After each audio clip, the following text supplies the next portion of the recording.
Alô, bom dia. Bom dia, pessoal. Hoje nós teremos aqui a palestra do Júnior Shihara, Dr. Júnior Shihara. Queria pedir desculpa aí pelo atraso. Aconteceram alguns problemas agora de manhã, a gente teve que ajudar a solucionar. Desculpe de verdade. O Júnior se propôs a falar um pouco com a gente aqui sobre resíduo sólido. Eu espero que a gente possa aproveitar bastante aqui a palestra e refletir sobre algumas maneiras de gerar renda com relação a essa ideia. Tá ok? Por favor, Júnior, fique à vontade. Pra mim não é muito bacana falar no microfone. Enfim.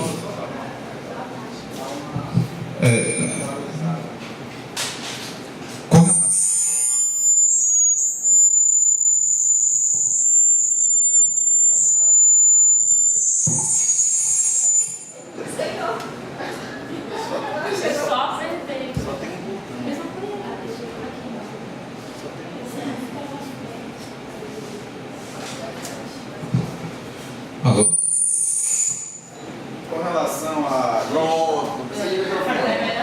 Com relação à lista de frequência, quem quiser se voluntariar para o projeto, a ideia do voluntário é simples. A ideia de empresa, de empreendedorismo, de negócio, com relação a produtos ou a serviços, a ideia é de vocês. Nós, no projeto, vamos dar a teoria agora, no segundo passo do projeto e no terceiro passo do projeto. E vocês vão desenvolver a ideia de empresa que vocês imaginam, que vocês acreditam que pode dar certo em um mercado. O mercado pode ser aqui em Tucuruí, em Natal, no Rio Grande do Norte, pode ser em Belém, em Brasília, não importa, é a mesma teoria, muda só a área de abrangência, o ambiente, o público-alvo. Tá ok? O voluntário é simplesmente para participar do passo 2 e do passo 3. O voluntário não é para organizar o ambiente, os equipamentos, chamar professor. O voluntário é para desenvolver na parte teórica, sem demandar investimento nenhum, a ideia de empresa que vocês podem ter ou já possuem para gerar renda com algum produto ou algum serviço que vocês acreditam ser viáveis. Então, quem aceitar ser voluntário, coloque sim, coloque aceito, coloque eu quero, coloque alguma coisa para que a pessoa que vai ler isto aqui compreenda que você quer ser voluntário.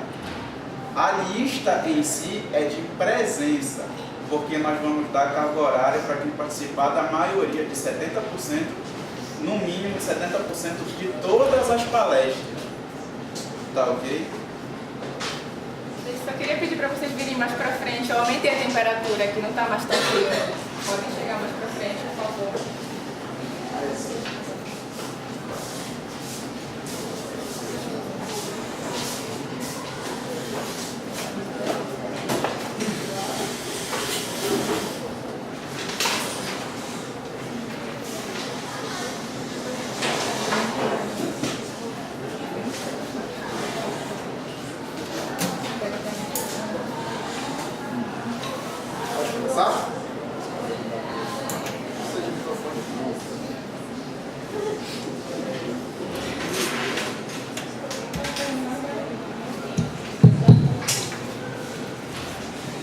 Alô? Dessa tu não vai fugir.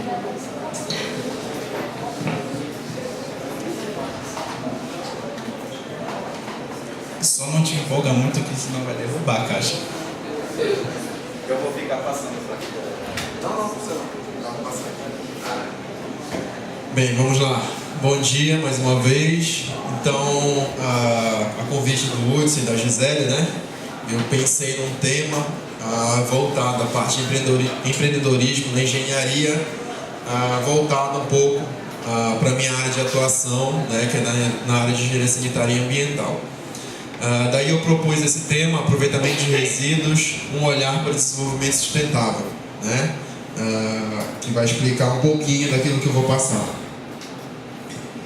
Então, como aqui acho que todo mundo, né, do curso de Sanitária e Ambiental, vocês já devem ter um pouquinho de conhecimento sobre a questão do aproveitamento de resíduos, que está previsto na própria Resolução 307, né, que os geradores deverão ter como objetivo prioritário, primeiramente, a não geração do resíduo. E, consequentemente, né, a sua redução, a reutilização, a reciclagem, o tratamento de resíduos e a disposição final ambientalmente adequada. Então, ali a gente tem, né, qual seria na pirâmide, né, as etapas para você seguir, sendo que dentro dessa etapa, né, a gente tem ali a parte de reutilização e reciclagem, né, que vai ser o nosso objetivo no intuito de, através dessas etapas, dar um olhar, né, para esse empreendedorismo, ok? Então, como referência aqui, a gente tem o Jardim, que fala que reciclagem é o resultado de uma série de atividades por via de materiais que se tornariam lixo, né, ou estão no lixo e são desviados, sendo coletados, separados e processados para serem usados como matéria-prima na manufatura de bens feitos anteriormente apenas com matéria virgem, ou seja, matéria-prima direta da natureza. Quando a gente fala, né, em lixo e resíduo, como vocês já são da sanitária, você já sabe a distinção, né? Resíduo seria, né, o lixo estaria dentro do resíduo, sendo que dentro do resíduo a gente tem a parte que ainda pode ser aproveitada. O lixo em si seria um resíduo que não pode ser reaproveitado. Então, ou seja, muitas coisas hoje em dia são dadas como lixo, mas a gente pode estar de alguma forma reaproveitando isso, não do ponto de vista apenas ambiental, né, mas do ponto de vista também econômico e social, né.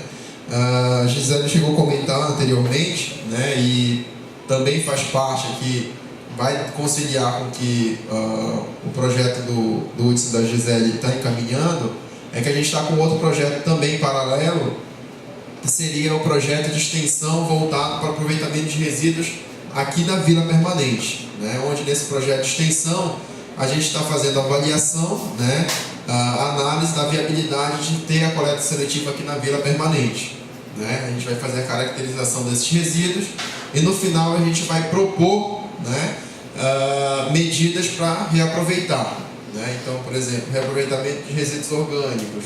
Que dá para reaproveitar esse resíduo? Qual seria a forma de reaproveitar, né? Então, no final, a gente pretende, né, no final do projeto, depois de toda essa avaliação, caracterização, disponibilizar, né, digamos, um projeto para reaproveitamento de resíduo orgânico, um projeto para reaproveitamento, digamos, óleo de cozinha, um projeto para reaproveitamento de plástico, né? E a partir daí que esse projeto sirva como base, por exemplo, uma cooperativa, enfim, utilizar esse projeto, né, e tocar um determinado empreendimento, né? Então, aquilo que o Hudson falou, de repente pode surgir até mesmo aqui, né, dentro da instituição, uma pessoa que tenha interesse nisso.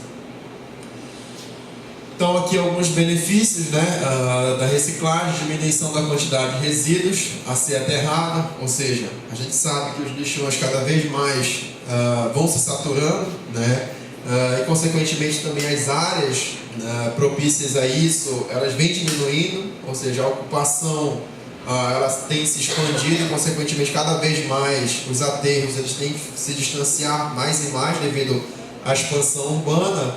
Então, a questão do reaproveitamento, da reciclagem, ela também vai fortalecer nesse aspecto, né, de você diminuir a quantidade de resíduo que está sendo jogado, né, e consequentemente diminuir o impacto nessas áreas onde está sendo disponibilizado.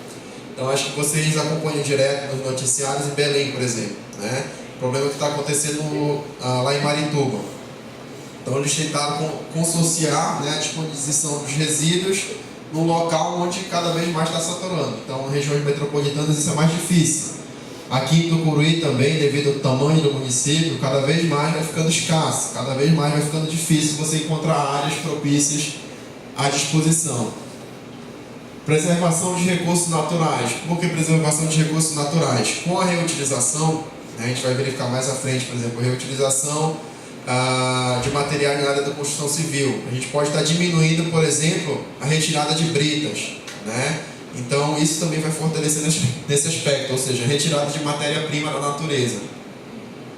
Economia de energia na produção de novos produtos, né? Ou seja, com a reciclagem ou reutilização, você deixa de gastar energia para ficar produzindo, para ficar retirando matéria-prima da natureza. Diminuição, consequentemente, dos impactos ambientais e, consequentemente, aí, o que remete, né, a esse projeto, novos negócios, geração de empregos diretos e indiretos através da criação de indústrias recicladoras, tá? Então, assim, não vai dar para envolver todos os tipos de resíduos, mas eu coloquei aqui alguns tipos, né, que podem, principalmente para a nossa região aqui. Então, uma das formas de reaproveitar os resíduos é a compostagem. Acho que vocês já ouviram falar, né? Só que a compostagem, ela, assim, principalmente quando você vai pesquisar na internet, o que a mídia promulga, geralmente aquela compostagem geralmente feita em casa, né? Uma coisa domiciliar, você reaproveitar para colocar na sua hortinha. Mas aqui a gente vai explanar do ponto de vista mais de empreendedorismo, né? Um olhar maior. Então, segundo da Almeida, né, dá-se o nome de compostagem ao processo biológico de decomposição da matéria orgânica contida em restos de origem animal ou vegetal, tendo como resultado final um produto de composto orgânico, né, que pode ser aplicado no solo para melhorar suas características sem ocasionar riscos ao meio ambiente. Não entrei no mérito aqui mais científico de pesquisa da questão da compostagem em si, mas já tem, quem for pesquisar, já tem vários estudos que validam, né, e que demonstram que realmente a compostagem desses resíduos orgânicos são muito bem, né, efetivos quando você aplica, por exemplo, na área agrícola, seja em hortaliças, árvores frutíferas, enfim. Então, ela já é consolidada. Então, aqui seria o processo, né, iniciando ali em cima no prato ali, de alimentos. Então a gente sabe que para fazer um prato, né, prato de comida, o resíduo a gente não enxerga no prato em si, mas algumas pessoas deixam o resto de alimentos, e para você fazer esse alimento você tem resto de cascas, embalagens, enfim, que vão gerar resíduo, e dentro dessa quantidade de resíduo você tem a parte orgânica, né, que ali é o resto de alimentos, e este resto de alimento ele vai servir, né, como composto para você fazer o composto orgânico, né? Só que para você chegar no composto orgânico em si, que seria o adubo, você precisa passar por um processo de compostagem, né? Então esse processo de compostagem é o que a gente vai ver mais na frente. E isso consequentemente vai servir como fertilizante e novamente a produção de alimentos, né? Então percebam que pode se tornar um ciclo, né? Ou seja, se não tivesse esse ciclo, o que iria acontecer? Você iria perder energia dentro do ciclo, né, natural. É claro que há perda, né, não é 100%, mas você consegue reaproveitar. Então aqui é só um exemplozinho, né, de pilhas de compostagem de compostos orgânicos, restos de alimentos, por exemplo. Então percebam aí que é um grande galpão, ali atrás em laranjado você vê ali um trator que fica revirando, né, esse composto. Ou seja, não é também você pegar o resto de alimento e jogar ali numa leira que ele vai virar composto orgânico. Não, tem todo um processo, né? Então tem um aspecto de você ficar revirando para não aquecer e virar um processo anaeróbio. Então esse processo de compostagem geralmente você trata de forma aeróbia. O que é aeróbia? Com bactérias que se sustentam com oxigênio. E tem a anaeróbia, que seria sem oxigênio. Qual que é a diferença? Por que eu uso aeróbio e não anaeróbio? Os compostos anaeróbios, como ele vive sem oxigênio, ele vai liberar gases. Consequentemente, é o que fede, né? Então, se você pegar o resto de alimento e deixar dentro do saco por vários dias, ele fica ali sem oxigênio. Então, o processo anaeróbio, ele entra e, consequentemente, fede. Mas nesse processo aeróbio, onde você fica revirando essa leira, né, são bactérias aeróbias e, consequentemente, não vão feder. Então, muita gente pensa, vai tratar resto de alimento, então vai ficar fedendo o local. Não. Se ele fizer conforme a metodologia adequada, ele não vai feder. Tá? Então, geralmente é feito pelo processo aeróbio. Aí aqui eu, como é empreendedorismo, né, eu coloquei um estudo de caso. Isso aqui, um pouco depois de eu me formar, né, como engenheiro sanitarista, um amigo meu, ele tinha uma empresa que se chamava Incubadora de Ovos. Não tinha a menor ideia do que era isso, mas na época ele tinha sido notificado pela SEMA, né? Por quê? Porque ele tinha resíduos que era gerado na empresa dele e ele estava jogando no fundo do terreno. E quando chovia, por exemplo, ia resto de casca, ia matéria orgânica para o igarapé, que as pessoas que, por exemplo, pescavam nesse igarapé passaram a reclamar, né? Então a SEMA chegou lá e falou: olha, você está jogando aí e está prejudicando o igarapé. Então resolva isso aí, né? Então antes dele me procurar, o que ele fez? Ele falou: e aí, o que eu faço? Não, procura uma empresa especializada e resolve, não pode jogar mais no fundo do seu terreno. Então ele procurou, na época, uma empresa especializada, sem citar nomes, que era de Belém, e essa empresa falou: olha, a gente faz retirada, a gente disponibiliza um container, você joga, quando encher você liga, a gente vai transportar. Aí ele falou: tudo bem. Aí ele tinha um determinado custo para fazer tudo isso, e aí ele perguntou se aquilo era lícito, né? Aí a SEMA falou: não, essa empresa realmente é certificada, tudinho, e você pode contratar ela, que aí você vai estar, né, isento da multa. Aí ele falou: beleza. Aí ele foi, por curiosidade, perguntou para a empresa que seria contratada, que era certificada: para onde vocês vão jogar isso? Aí a empresa falou: não, a gente tem certificado, a gente vai jogar lá no Aurá. Quem conhece o Aurá aqui? É o lixão de Belém, né? Então, ou seja, a empresa ela tinha autorização para jogar num lugar que iria poluir também, né? Então ele falou: poxa, eu fui notificado aqui porque eu estou fazendo uma coisa errada, e agora eu vou pagar para fazer uma coisa errada? Não, né? Aí ele falou: não. Então ele me chamou, aí falou: e aí, o que tu propõe aqui? Aí eu falei: não, peraí, me explica todo o teu processo, me diz qual é o teu resíduo para a gente ver. Então inicialmente eu pensei: não, como é resto de ovo, é líquido, a gente vai fazer uma lagoa, né, de estabilização. Aí quando a gente tentou fazer a lagoa, a gente falou: não, a quantidade de resíduo é muito grande, vocês vão ver essa parte aí e não vai conseguir fazer o tratamento, né? Então depois a gente pensou na compostagem, que é o que a gente vai ver mais na frente. Por quê? Porque a gente pensa assim: incubadora de ovos. Ovos é uma quantidade pequena, um negócio pequeno, né? Mas observe aqui, ó, na época ele tinha, né, uma produção mensal de 1.200.000 pintos por mês, né? Então quando eu entrei dentro do galpão da empresa, eram várias máquinas, igual essa daqui, ó, onde vai 200.000 ovos, né, que ficam em prateleira lá, mexendo igual se fosse uma galinha mexendo e colocando uma temperatura igual a galinha em cima dos ovos, né? Ou seja, tudo isso é tecnologia, né? Não precisa da galinha mais para chocar. Então, só que tudo tem uma perda, né? Então tinha alguns ovos que não eram eclodidos, alguns pintinhos que nasciam mortos, outros que nasciam sem pé. Então tudo isso ia para um triturador que virava um melaço. E esse melaço que ele jogava lá no fundo do terreno. Então esse era o resíduo dele. Então era gerado aproximadamente aqui, ó, 3.500 quilos de resíduo por semana, né? Então é uma quantidade significativa. E esse era o resíduo que ele gerava. Ele triturava as cascas de ovos não eclodidos, pintos mortos ou defeituosos, e gerava um melaço, né? Onde no caso aí, resto de sangue, pena, casca de ovo principalmente, né? Então você tinha uma quantidade de matéria orgânica muito grande, né? E ao mesmo tempo que a gente visualizou, como tem muita proteína, muita casca de ovo, isso seria interessante o quê? Para você aproveitar, né? Então a gente pensou na compostagem, mas como fazer essa compostagem de uma coisa tão líquida, né?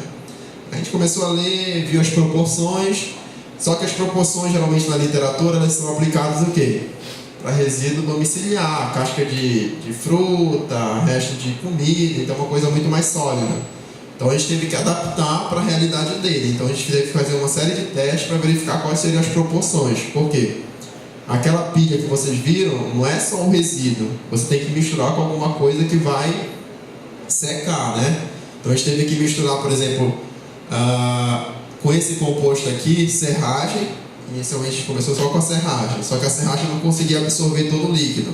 A gente colocava muita serragem e não absorvia tudo.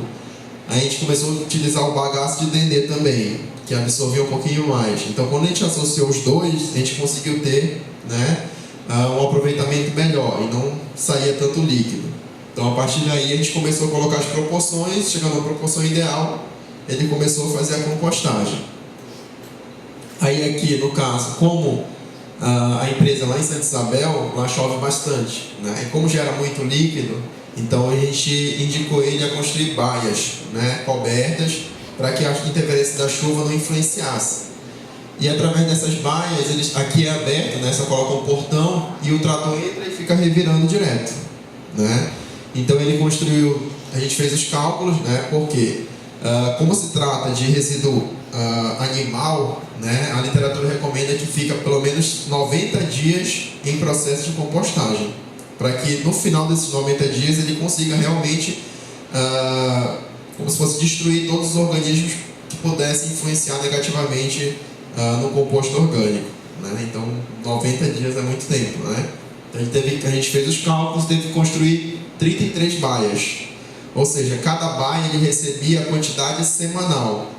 Então aí as pessoas pensam, precisa de muitas leiras, né? Mas você pode calcular isso, porque muitas leiras se tu colocar sempre um separar diário, né? No caso a gente separou semanal. Então, por exemplo, chegava segunda, terça, mas a gente começava a contabilizar a partir do último. O que chegava na sexta-feira, a partir daquele dia a gente contava 90 dias. Tá? Então foram construídas 33 baias. Aí a gente fez todo o projeto, né, para a construção das baias, o depósito, onde depois dos 90 dias ele sacava e colocava no depósito, em um galpão, né? E aí a gente valorou, né, aproximadamente R$10.000. A mão de obra para a construção, 1.244.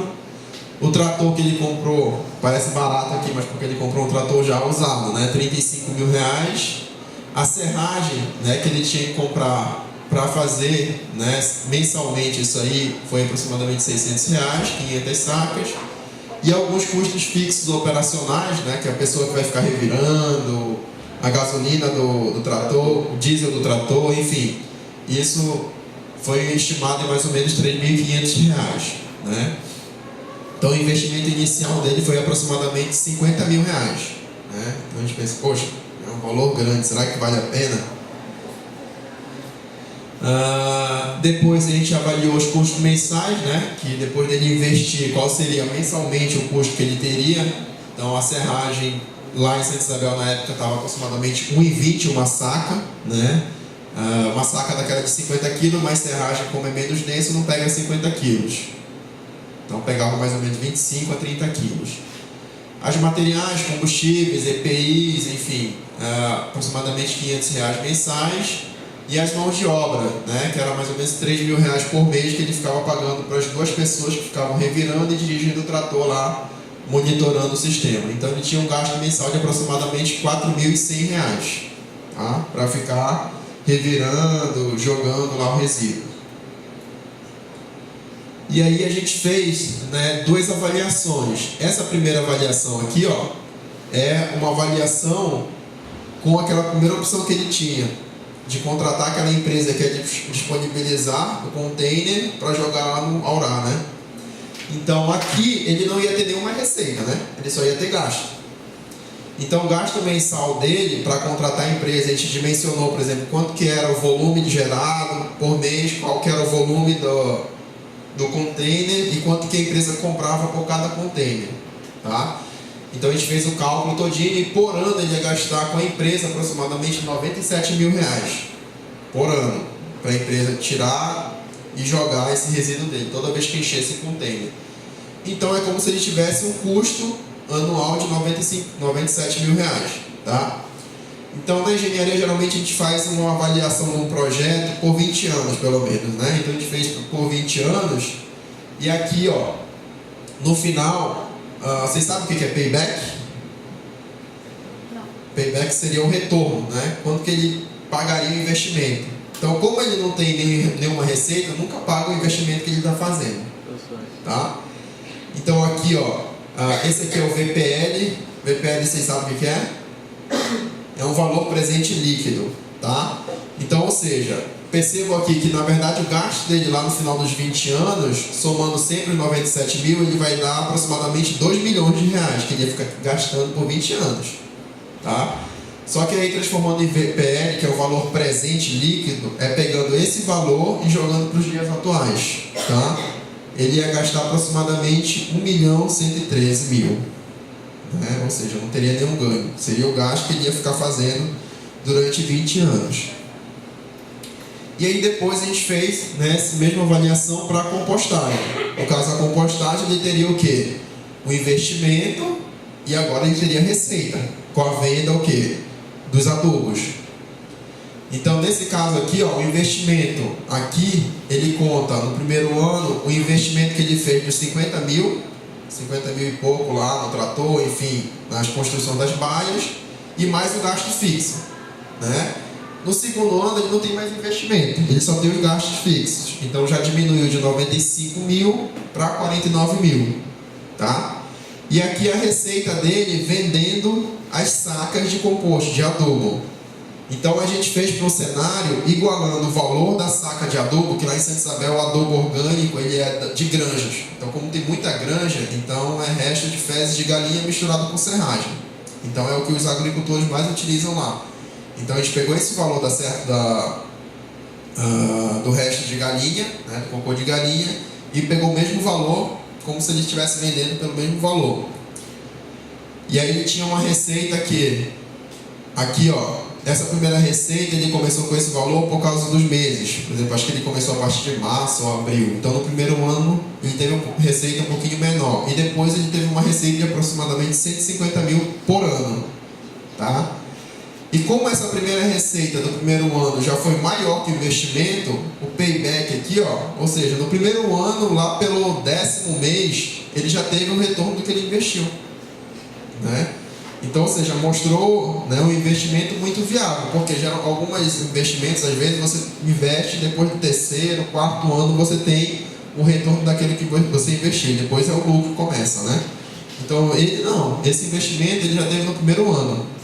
E uma coisa positiva, depois dos 3 primeiros meses que começou a sair as primeiras sacas, ele saiu distribuindo para as pessoas que tinham hortas, enfim, que cultivavam, para que elas testassem para ver se realmente era viável o composto dele, né? Então a gente fez análises laboratoriais e viu que todas as categorias, né, que é o IPK geralmente que utiliza na agricultura, deram melhor do que a fezes de galinha. Então na prática também, aí os agricultores utilizavam, por exemplo, no coentro, aí eles comparavam e via que o composto dele tinha um crescimento mais rápido do que o outro. Então assim, foi muito positivo. E a gente fez a comparação tendo o mesmo valor das duas, lembram? Mas na prática ele vendia mais barato que o outro adubo. Por quê? Ele falou, não, para mim o importante é vender.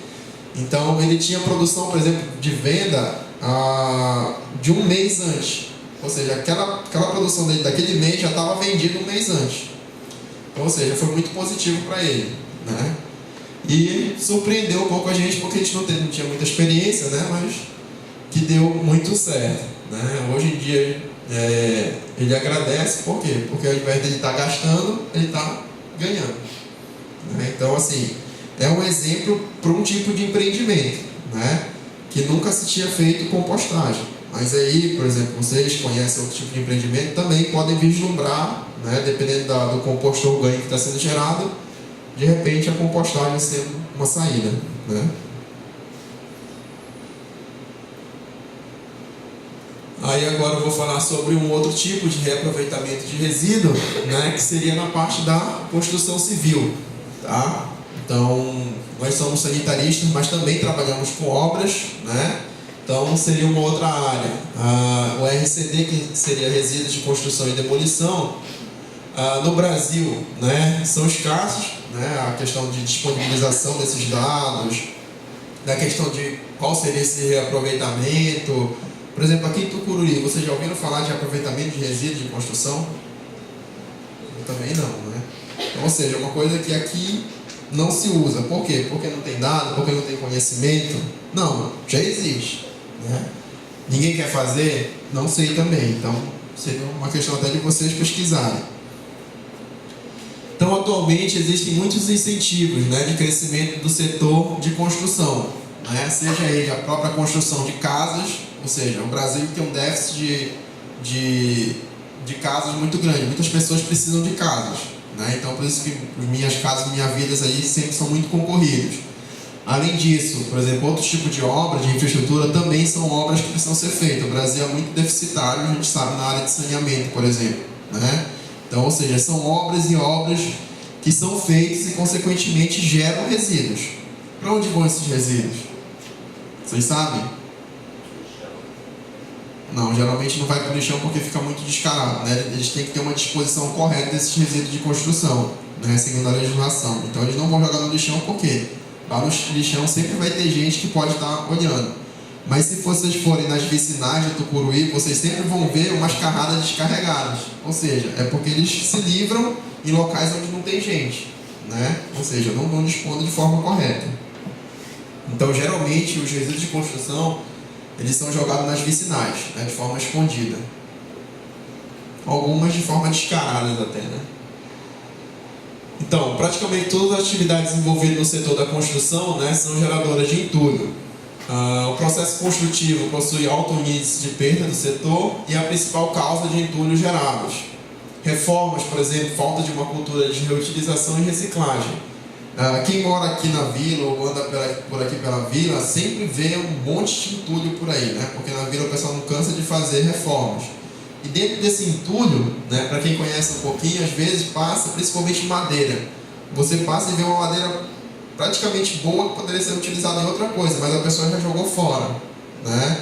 E aí, por exemplo, vem um caminhão, coleta aquilo e vai jogar fora, ou seja, não dá uma destinação correta, né? Ou seja, não tem essa cultura de reutilizar, sempre que é algo novo para substituir. Aí aqui a própria Conama 307 faz a classificação, né, dos tipos de resíduos.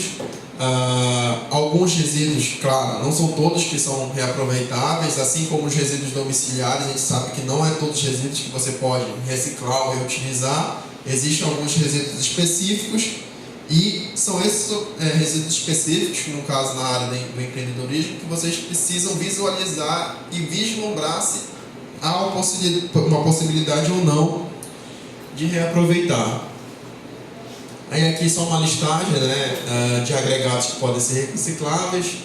A pavimentação, né, ou seja, retirada de pavimentação pode ser reciclado. Blocos de concreto, estacas de compactação, cascalhamento para pavimentação, material para drenagem, banco e mesas para as praças, tampas de postos de visita, tubos para esgotamento, ou seja, com, né, a reutilização você pode fazer uma série de coisas que podem estar sendo reutilizando, né? Ou seja, se você jogar, você está deixando de utilizar para uma dessas coisas, tá? Então tem uma série de possibilidades, né?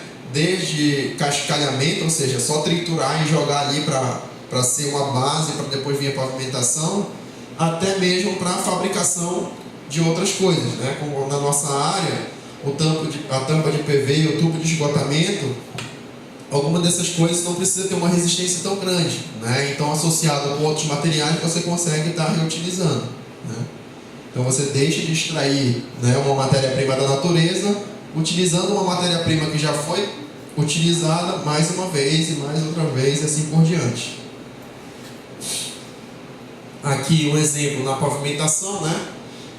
Acabei de falar para vocês, após triturado o material, né, o resíduo, ó, ele serve como base. Então, por exemplo, ao invés de eu estar comprando o seixo ou a brita, eu só trituro e utilizo como base. Então, analisar, né, a viabilidade. É claro que para cá, para a região de Tucuruí, Breu, a questão fica um pouquinho mais delicada, mas como o Hudson falou, a questão do empreendedorismo não é só para a região onde você está, você pode enxergar também em outros locais. Então, por exemplo, aqui não sei se seria tão viável, porque aqui a gente tem a matéria-prima mais fácil, então consequentemente fica mais barato, né? Então, será que vale a pena beneficiar e fazer, né, agregados graúdos para utilizar como base, subbase? Não sei te dizer ao certo, mas aqui não seria, se for viável, não seria tão viável porque é barato, né? para concreto não estrutural, né, que seria para não ter tanta resistência, também para fabricação de outros tipos de agregados, né, com a trituração você mistura com uma determinada quantidade de matéria-prima. É claro que você vai ter uma quantidade menor de matéria-prima, já que você está reutilizando, e você também consegue fazer fabricações de blocos, bloquetes, bancos, ou seja, diminuindo a quantidade de matéria-prima original, né? A parte de argamassa, mesma coisa, né? Na própria obra, por exemplo, você consegue diminuir custos, né? Esse moinho aqui, ó, é um moinho bastante utilizado lá para o sul e sudeste. O que eles fazem? O resto de entulho eles moem aqui dentro, e aqui dentro mesmo eles jogam cimento, a água e já transformam em argamassa para estar utilizando na própria obra. Então, com isso, ele deixa de usar uma série de coisas, né? Ele substitui a areia, por exemplo, a própria argamassa, então diminui a quantidade de coisas que você precisa estar comprando. Basta ter um moedor. Aí aqui algumas diferenças em relação a essa reutilização, né? Levy afirma que a diferença de custo por metro cúbico da argamassa reciclada em relação à mistura tradicional é da ordem de 42% mais barato. Ou seja, é como se você economizasse quase 40% do que você está gastando, né? Então, assim, será que vale a pena eu comprar esse triturador, né? Eu tenho uma empresa, claro que se eu vou fazer uma reforma em casa, eu não vou comprar porque não vale a pena. Mas se eu tiver uma empresa, será que vale a pena? Ou de repente esse triturador no mercado é muito caro. Será que eu não poderia fabricar um triturador mais barato? Né? Então a gente está na engenharia aqui. A economia proporcionada por esse tipo de uso é de cerca de 30% da mão de obra, 50% do cimento, 40% da areia, 80% do cal e 97% do bota fora. O que é o bota fora? É você transportar esse resíduo para um lugar adequado, né? Então aqui de Tucuruí não é nem jogado para um lugar adequado, para um lugar inadequado, né? Então diminuiria essa quantidade, né, que a gente vê que é jogada em locais inadequados. Aí aqui mostrando, né, que existem usinas, né, para reciclagem de resíduos, ou seja, além de você estar utilizando na própria obra, você tem como construir usinas, né? Mas para a construção de uma usina dessa aqui, sai bem mais caro, uma coisa de mais de R$1 milhão, né? Então, para isso, você tem que fazer um estudo para ver se vale a pena você ter essa produção, né? E além disso, você tem que verificar, por exemplo, se na sua região você tem demanda para isso, né? Pessoas que comprariam. E se tem material que seriam processados na sua usina para chegar à quantidade. Então, é um estudo bem mais específico. Já existem alguns trabalhos que demonstram, por exemplo, na cidade tal é viável construir uma usina, na cidade tal não é viável. Então tudo isso depende do quê? Do mercado, da quantidade de resíduo que é gerado, da quantidade de obras que tem naquele local. Então, de repente, fazer um estudo desse aqui em Tucuruí, né? Será que é viável para cá? Aí aqui só o processo, né? A triagem das frações, a britagem, ou seja, todo o processo que leva, né, desde a retirada do local do empreendimento até levar para o beneficiamento. Aqui mostrando, né, ó, vejam a quantidade de agregados, né? A gente pensa, mas isso aqui é muito, mas em construções isso é rapidinho que acaba, né? Por quê? Porque vai tanto para a estrutura quanto para as bases, né? Para as fundações. Então tem que se avaliar toda a questão de mercado, do local, então não é uma coisa também tão simples. E eu já esperava um pouquinho que a maioria seria da área da sanitária ambiental, mas também se aplica às outras áreas, só para, já não tanto sobre resíduos, né? Eu queria falar um pouquinho sobre empreendedorismo social, só para deixar uma mensagem, né? Não sei se alguém já falou isso, Hudson, em outras palestras. Mas eu só queria deixar esse recado principalmente, né, porque eu gosto de finalizar com um desafio, né? Esse empreendedorismo social, né, é uma coisa que está bastante marcante, principalmente para quem trabalha com essa parte do desenvolvimento sustentável, né? Então é um segmento que investe tempo e recursos na solução de problemas socioambientais, né, para tornar o mundo melhor a partir de inovações e tecnologias. Nesse caso, né, o lucro é importante, mas não é tudo. Então, por trás do negócio, há uma preocupação com o desenvolvimento sustentável. Então, algumas empresas, algumas ideias, e principalmente muitas ONGs, né, estão trabalhando com essa parte do empreendedorismo social. Né? O que seria esse empreendedorismo social? É criar, né, empreendimento, meios de você resolver o problema das pessoas no meio ambiente.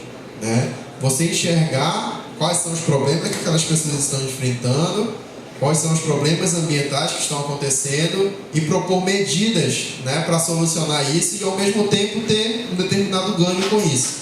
Né? Mas não somente enxergando o ganho em si.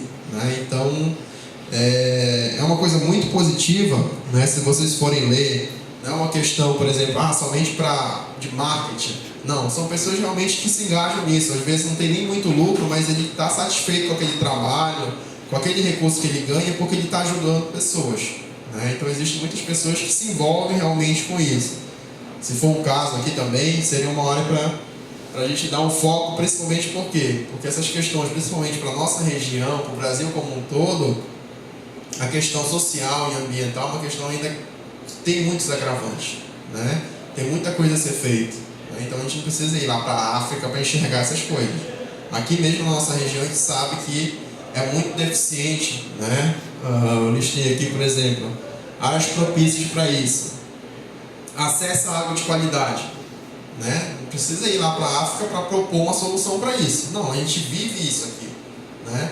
Será que a gente bebe uma água de qualidade? Será que chega à nossa casa uma água de qualidade? Né? Quanto que a gente está gastando para ter uma água de qualidade? A gente deveria estar gastando tudo isso para ter essa água de qualidade? Né? Então, por exemplo, aqui um garrafão d'água, pelo menos aqui na vila, é quase R$10. Né? Então, ou seja, para a gente já se tornou uma coisa normal. Né? Muita gente é normal pagar R$10 para ter o garrafão em casa. Já se habituou com isso.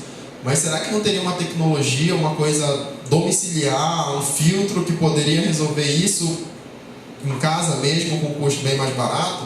Né? Mostrando essa viabilidade? Né? Então, é uma pergunta, é um desafio. Né? Ou seja, resolver o problema das pessoas, né, do ponto de vista socioambiental, e ao mesmo tempo vislumbrar um ganho com isso. Controle de vetores, né? Mesma coisa. Será que as pessoas, né, vivenciam, não passam por problemas, né, em relação a essa questão de vetores? Né? Então, um exemplo, tem um senhor aqui que eu conheço que ele trabalha um pouquinho com essa parte de controle de vetores. Ele estuda um pouquinho, né, identifica como seriam as soluções, por exemplo, para morcego. Quem tem muito morcego em casa sabe que é um problema, né? Por quê? Porque as fezes do morcego, eles são tóxicas, né? Então, por exemplo, quem tem criança é ruim ter um morcego em casa fazendo fezes no forro, às vezes cai para dentro da casa. Qual seria a solução para o controle desse vetor? Né? O que poderia ser feito? Você, como pessoa, sabe? Às vezes não, fica agoniado, não sabe o que fazer e aí fica vivenciando com aquilo. Mas se alguém propusesse uma solução, você não estaria disposto a pagar para resolver aquele problema? Né? Então, estou dando um exemplo do morcego, mas tem outros vetores também que às vezes são um problema. Barata, formiga. Né? Aqui na vila tem muita formiga. O que fazer com essa formiga? Por que tem tanta formiga? Né? Então, uma outra coisa, parece ser pequeno perto da reciclagem, né, dos resíduos, mas é um desafio também. É uma coisa que todo mundo vivencia, né? Disposição, né, tratamento adequado para os resíduos sólidos e líquidos, mesma coisa. Né? Os líquidos, por exemplo, o esgoto, para onde vai o esgoto geral?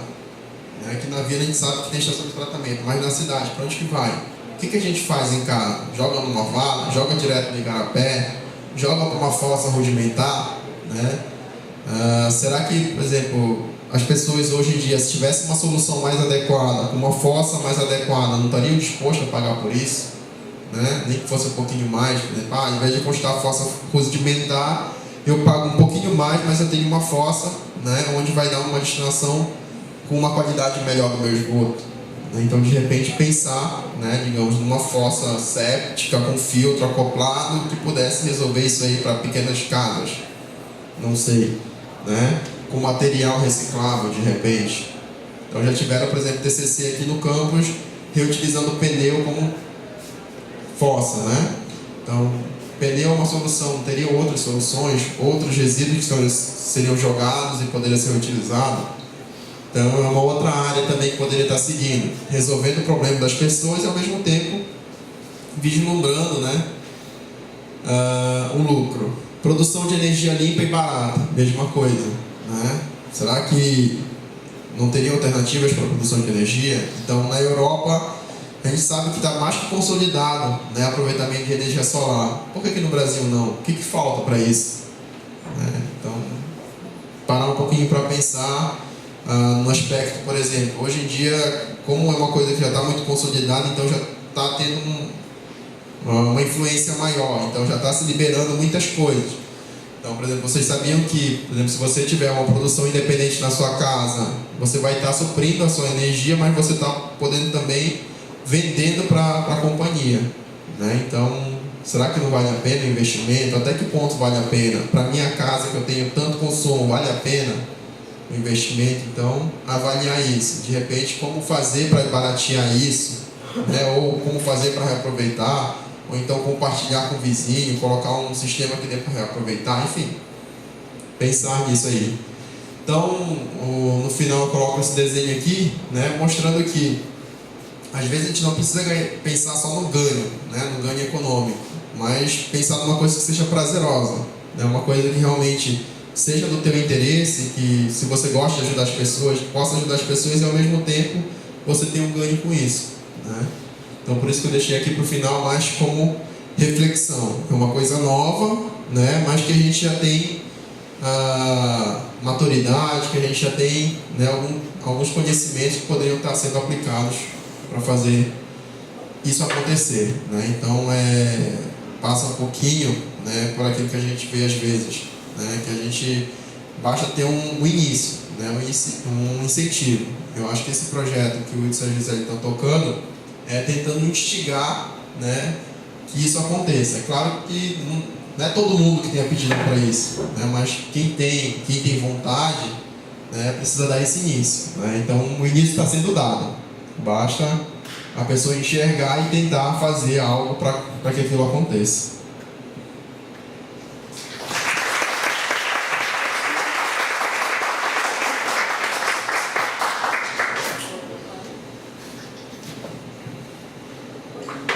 Alô?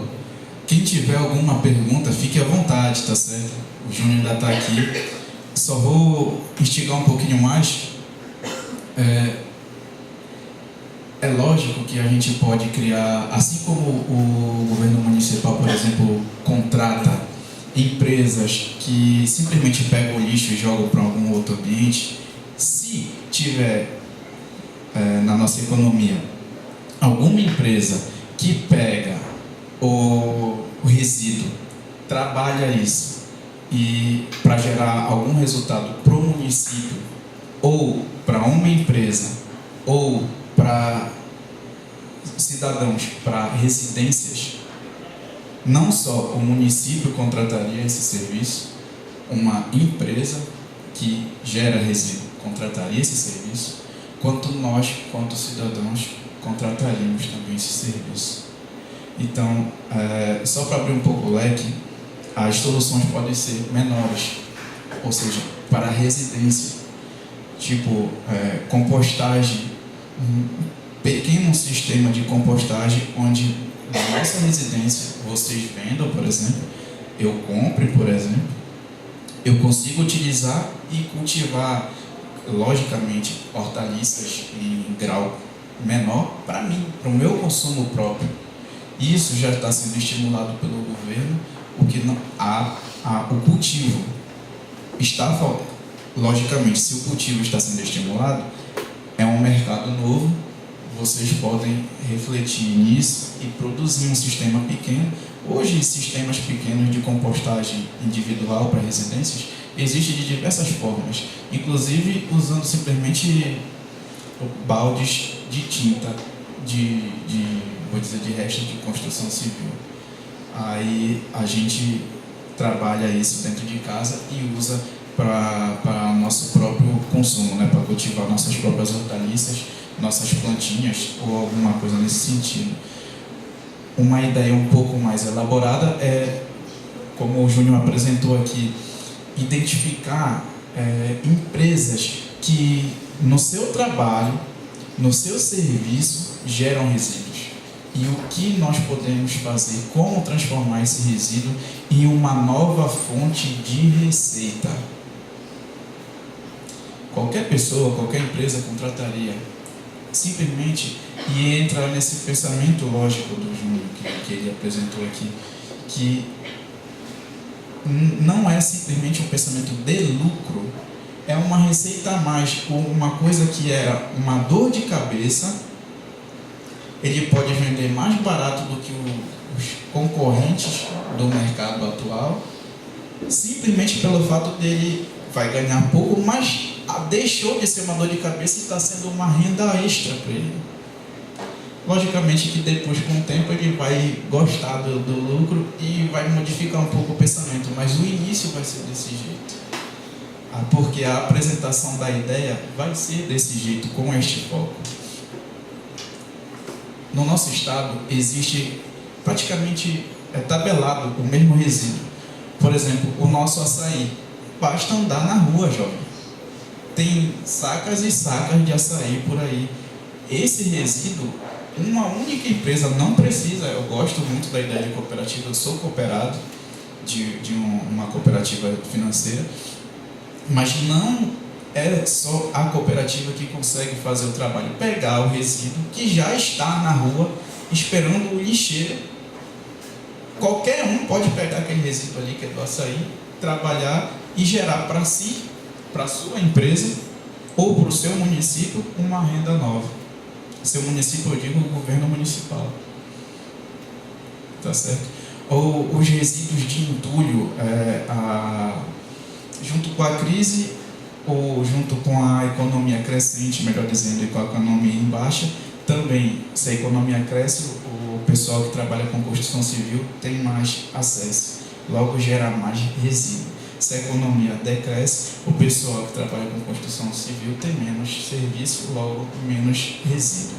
Então, estarmos antenados com relação a isso e em possibilidades de uso de resíduos da construção civil em obras é muito útil. Se você tiver uma pequena memória, até o ano passado em Tucuruí existiam várias obras. 4 eram grandes. E nas 4 existiam indústrias para a produção de cimento. Em 2 delas, primeiro houve a demolição para construir. Se eu gastei muito mais, o governo gastou muito mais simplesmente para implantar uma indústria ali para produzir um cimento novo, sem usar o resíduo que ele mesmo teve que pagar para demolir. Sem usar aquilo para nada, a não ser jogar vou dizer, em cantos pela cidade. Que na verdade acaba sendo uma sub-renda, porque pessoas começam a vender aquilo ali, o pessoal que transporta, né? Começa a cobrar de quem é mais humilde, de quem mora lá na Sapolândia, R$50, R$20 para jogar o entulho no terreno das pessoas, porque na verdade é um alagado. Mas isso é outra coisa. No entanto, era muito mais útil reutilizar certa parte do resíduo da demolição na própria obra. Esse pensamento, por exemplo, precisa ser, faz parte da ideia do projeto, estimulado aqui dentro, para que os docentes exponham isso aos nossos discentes, aos nossos alunos, porque não é mais útil, não basta simplesmente você sair daqui com o pensamento de construção, tudo novo, eu vou comprar tudinho. Não, você pode reduzir sua despesa usando uma parte do resíduo de demolição na própria obra. E para isso é necessário que engenheiros novos saiam com um conhecimento saiam com um estalo, saiam com uma ideia de como reutilizar esse resíduo. A maioria dos engenheiros que existe hoje por gerações é simplesmente de construir tudo, demole, joga fora o que foi demolido, não reutiliza e investe tudo de novo. Nas nossas casas nós usamos isso. Dificilmente nós reutilizamos resto de parede, resto de madeira. É necessário a gente modificar um pouco o pensamento. Quem investe, pode investir também no moedor. Moedor existe de diversos tamanhos. Já existiu um TCC aqui no campus, do pessoal que trabalha com engenharia mecânica, de um moedor industrial. Realmente ele era grande, porque ele serviria para moer qualquer tipo de coisa, de madeira a ferro. Um moedor só, era porrudo, industrial. No entanto, é útil você perceber qual é o nicho. Se eu posso vender um moedor menor para empresas que atuam na construção civil, como o Júnior mostrou aqui, se um moedor pequeno, logicamente ele vai tratar pequenas quantidades por vezes de pilares, de lajes, é um filão que nós temos aqui no nosso estado e nós não aproveitamos. Mas eu não posso dizer que eu não tenho engenheiros mecânicos que conseguem construir esse equipamento. Não, eu vou repetir também uma coisa que eu estou insistindo bastante. Não precisa nós nos unirmos só com engenheiros aqui. A maioria é sanitarista, né? Será sanitarista. Não precisa a empresa ter só engenheiro sanitário. Não há necessidade disso.